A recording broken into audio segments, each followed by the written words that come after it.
One speech. All it took was one speech by former President Donald Trump, and the American mainstream media started behaving like a headless chicken.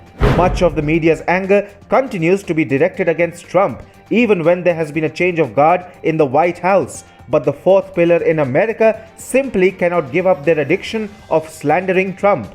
Hi and welcome to TFI Global, the foreign affairs and geopolitical analysis arm of the TFI Media Group.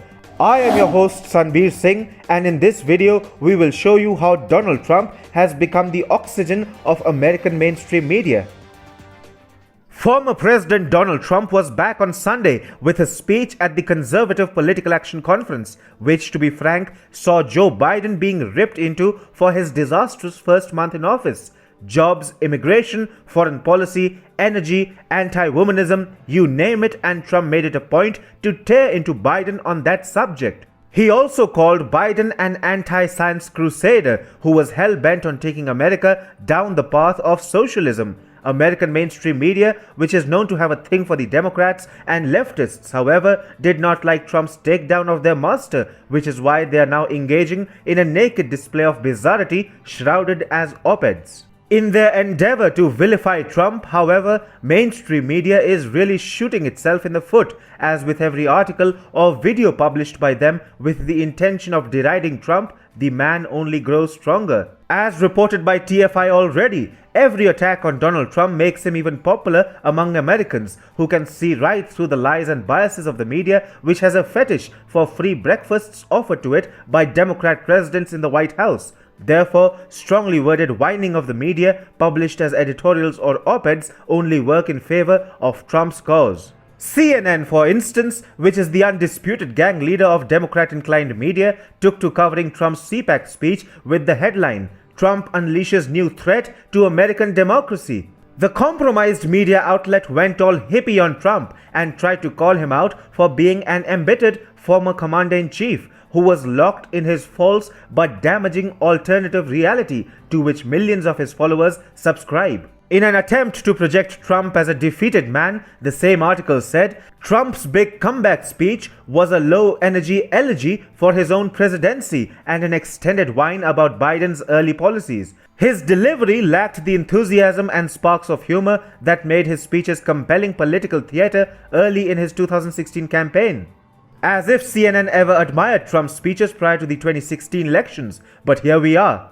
The godfather of liberal publications, New York Times, went berserk in a piece titled "Trump Revives Familiar Falsehoods in CPAC Speech." NYT tried to fact-check Donald Trump's speech, which it alleged was full of inaccuracies. While the New York Times unimpressively tried to debunk the claims of Trump by saying that his speech was replete with false and misleading claims, it went over and above itself to defend Joe Biden and his administration, who have made it a priority to render Americans jobless, defang ICE, prostrate before Iran and China, and also desecrate all known gender norms. USA Today, apart from its fair share of typos, managed to publish a sorry piece in which it probed whether Donald Trump was a declining parody or a terrifying threat. The publication said Trump's CPAC comeback speech revealed a sad little man angry at local courts and politicians and disappointed in the federal judges he seated, but who didn't have the guts or the courage to bow to him. Another author of the same piece, meanwhile, went ballistic with words as she said, "Fact-checking is a useless exercise for a speech like this one. It was a swollen greatest hit parade of lies, laughable braggadocio, deliberate double talk, ugly insults, ugly transactionalism from the man who tried to overturn an election, incited a deadly riot, and is underway in many civil and criminal cases." But that's not all. American mainstream media is a gift that simply keeps giving. For instance, many media houses in the US are currently worked up about how the CPAC, attended by Trump, built a stage which, according to them, bears an eerie similarity to the Nordic rune used by the Nazis.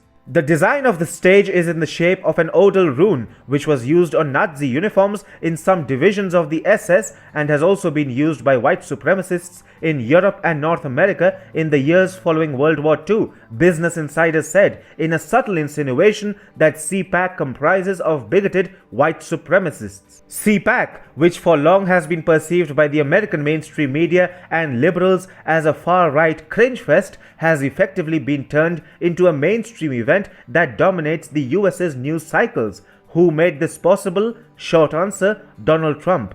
As much as the media, Democrats and liberals despise the man, Trump has turned a taboo-like conference of conservatives into an event that hits the headlines, even if for the same old purpose of slandering the 45th president. What the media fails to understand, however, is that Donald Trump is a lotus which will bloom with as much as Democrats and their fourth pillar stooges throw at him.